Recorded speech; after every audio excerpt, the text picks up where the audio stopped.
Right, the term dark money is one that the left often accuses conservatives and libertarians of relying on to bring our policy positions into legislative reality, implying that conservatives and libertarians are the ones using this vehicle. But what if the reverse is actually true? There's a term in psychology called projection. You project onto others what you're doing yourself. And I find this so true in the left that just like we're hearing about this whole debate over elections, about denying the right to vote and destroying our democracy. It's the left that is projecting onto conservatives what they're actually doing. What is happening with dark money? The left is weaponizing charities, including 501c3 charitable organizations, to fuel efforts such as Senator Schumer's anti-filibuster push, this effort to fundamentally change the Senate, the way it operates, and with it, Congress and the country. Joining me now to discuss this is Hayden Ludwig. He is a senior investigative researcher at Capital Research Center, whose organization examines how foundations, charities, and other nonprofits spend money and get involved in politics in advocacy. Hayden, welcome to Washington Watch. Great to be with you, Tony. So what is a dark money pop-up, as you termed it? I read an article. You were talking about this coalition that all of a sudden has popped up supporting Chuck Schumer's effort to overturn these longstanding procedures in the Senate. What are these pop-ups? Well, it's what we call classic astroturf activism. It's the opposite of grassroots activism. The group we're talking about is called Fix Our Senate. And if you go to their website, they look like any other standalone nonprofit trying to dismantle the filibuster in the US Senate. And they have an open letter to Senator Majority Leader Chuck Schumer with about 60 signatories. And they're all pushing for this, claiming that this is very popular with the American people. In reality, there is no nonprofit called Fix Our Senate because it's what we call a pop-up group. We call them this because it's basically a website that can appear one moment, attack Republicans and conservative policies, and then pop out a minute later when they basically unplug the website. In reality, this group and its coalition are a front for a multi-billion-dollar dark money network that specializes in these kinds of pop-up groups run by a consulting firm for Democrats called Arabella Advisors. So I want to get into all of that, but with these pop-ups, I mean, probably, I guess the biggest issue here is, as you say, they don't really exist. They just pop up. So how do you hold them accountable for what they put out there and the claims that they make? Well, you really can't. And that's the most unfortunate thing about this. There's no law prohibiting them from doing this because these websites are basically owned and operated by another nonprofit run by that consulting firm I mentioned earlier, Arabella Advisors. So Fix Our Senate, if you go to a lot of these pop-up campaign websites, they don't disclose the relationship to Arabella or its nonprofit network. They don't mention that if you donate to them, you're not actually donating to this particular group. You're donating to the master mothership that runs it, whose name most people have never heard of. So it's the opposite of transparency. And what we found in the last 3 years of reporting on this multi-billion-dollar network is not only is it in the pinnacle, the cutting edge of Democratic Party politics, it's also how the left is increasingly shifting to pushing policy in Washington. They don't want the people to see the real nonprofits and professional activists running these organizations, so they give them phony names and slick campaign websites to totally obfuscate the political debate. So, Hayden, I think there's a kind of a step in between Fix Our Senate and Arabella, and it's the 1630 fund that is funded through Arabella. Explain what that fund does in terms of organizing various liberal leftist organizations. Well, it's a little bit complicated, so I'd ask your listeners to bear with me. So the way it works is you have this consulting firm, Arabella Advisors, housed in Washington, D.C., and I've been to their offices. It's a very swanky place run by professional consultants and activists. Well, Arabella, in the last 2 decades, has created and managed a fleet of 4 nonprofits. All of these groups share Arabella's address. And I should stress, Arabella is not a nonprofit. It's an LLC. It's a for-profit company. But it has a really tight, almost incestuous relationship with these 4 nonprofits. In fact, the boards of directors are all run by Arabella's staff. While these nonprofits in turn accept huge contributions, we're talking hundreds of millions of dollars. In fact, we calculate in 2020, over $1.5 billion in 1 year alone. It's like a Fortune 500 company. These nonprofits are hired by outside foundations like the Bill and Melinda Gates Foundation or George Soros's Open Society Foundations or the Ford Foundation to take money from these organizations and create these kinds of pop-up campaigns that cannot be traced to the original donors.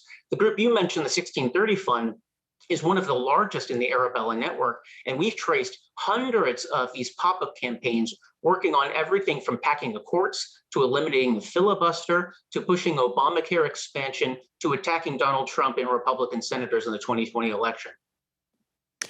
In fact, according to an article last month from Politico, I think it was, just the 1630 Fund, that's not the other nonprofits that Arabella funded, they put out a whopping $410 million in the 2020 election just to unseat President Donald Trump.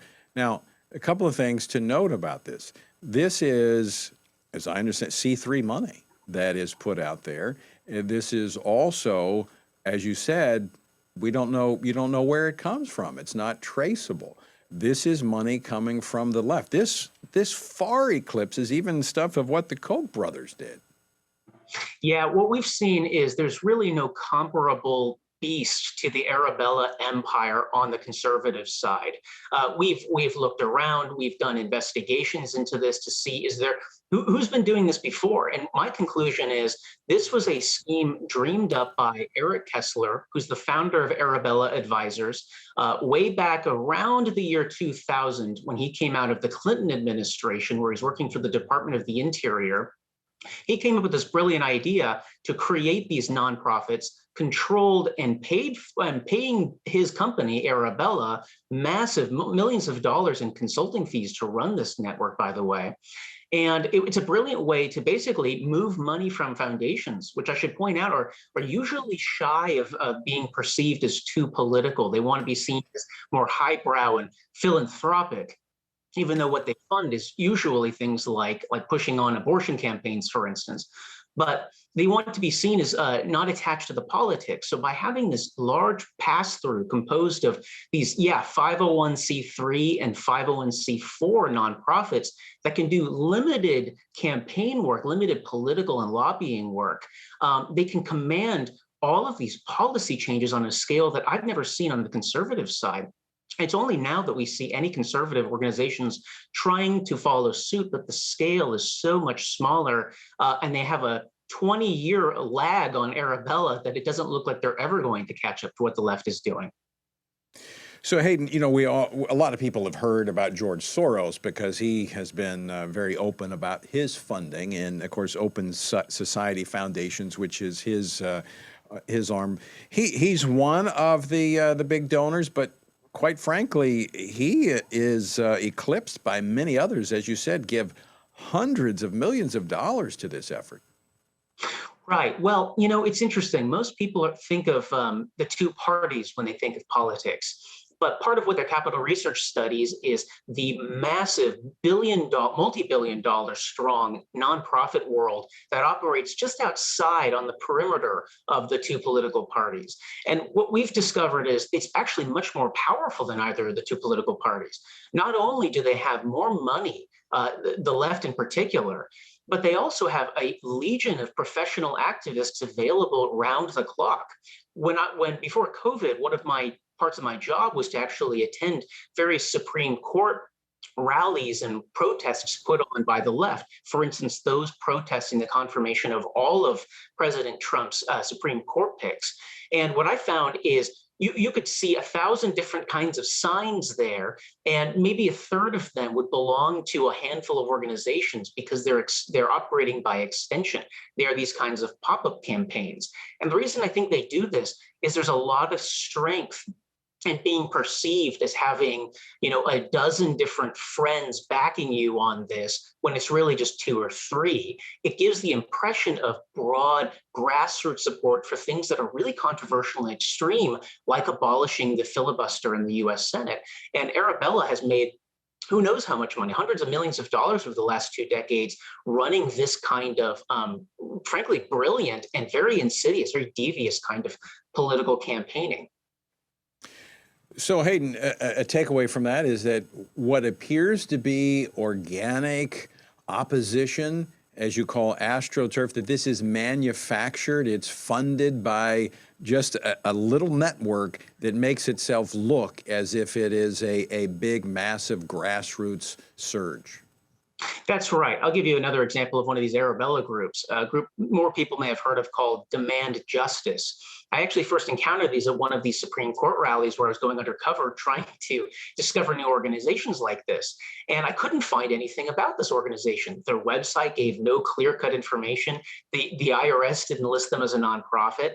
Well, that's because Demand Justice is a front for the 1630 Fund, one of these leading Arabella nonprofits. And when I dug into the finances, what I was able to discover is that you can't find the budget of Demand Justice or Fix Our Senate or any other Arabella group.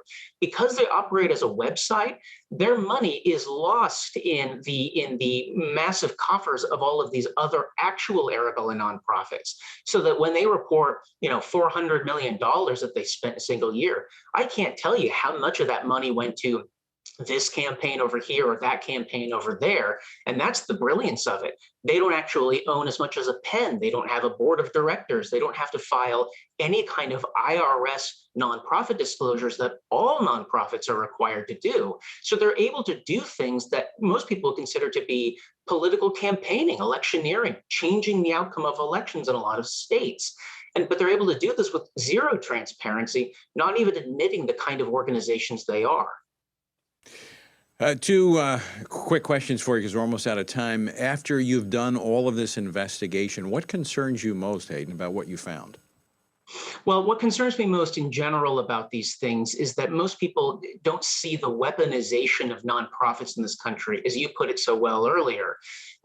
Nonprofits in this country were created for a different purpose. America has the most generous charitable sector.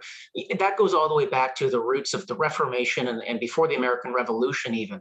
But what we see today is big foundations that spend almost all of their money on political causes that I don't know anybody who would consider, say, getting out the vote to be an act of philanthropy. There's no loving of thy fellow man in that. And yet we've discovered that the left is specializing in this. They're warping all of the generous tax exemptions and tax deductions that we've afforded our nonprofits in order to conduct politics. It's not done out in the open. It's not done with most people's knowledge. It's very insidious. Well, if government is your god, they could. I think they could explain this away because they're tithing. But that's another topic. What can be done? How can this be fixed? Well, I don't think we're going to be able to stop the behemoth from growing. But what I want to say to assure people, because I'm usually the bearer of bad news when I talk about these things, is that consider that for all the money that these organizations spend, how few victories they have to show for it. I find it very striking that the left seems afraid to bring these policy debates out front and center and actually have a real discussion about their merits with the American people. Instead, they rely on all of these underhanded tactics, these activists, these things operating in Washington and state capitals where few people are aware of it. And what I think people should do is they should recognize that this country is going through a terrible time right now, and our politics will not heal until our country loves the Lord again, until we grow in holiness to look more like Jesus Christ. Our politics is going to be just as corrupt as the people who are voting for the politicians, I'm sorry to say. Hayden, final thoughts, very good final thoughts, words of wisdom, and I appreciate that. Thanks so much for joining us today. Very intriguing research. Appreciate you doing it. Keep it up. Thank you very much.